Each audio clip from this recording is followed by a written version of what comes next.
one of the things that concerns me about this is just the lack of transparency that sits around the Chinese Navy in circumstances like this. That's a major concern. We wouldn't expect. The other thing that this highlights. Yeah, but just on that point, Rex, we wouldn't expect transparency from the Chinese military. It'd be a surprise to get it, I would have thought. So if we're going to get any information, and as this report has proven, it'll be from Western intelligence, won't it? Yeah, look, if the submarine had been lost and not returned, I think that's an impossible scenario to keep secret, because ultimately there will be families that end up saying something, and these things are noticeable. So it's quite plausible that some incident has occurred.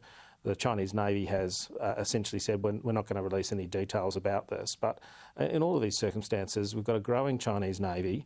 It's ramping up in terms of its submarine capability. One wonders whether or not the training that they're receiving is as solid as it might be, particularly when you've got a Navy that is expanding rapidly.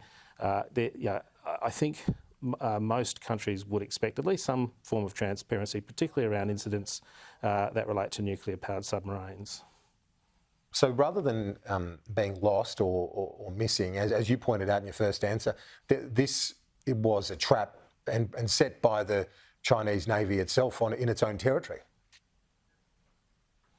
Yeah, so it may have been set to stop or, in fact, to in some way disable perhaps an American or a Japanese or a Korean or a UK submarine that might be conducting intelligence operations in those areas, that they wouldn't know that this trap was in place.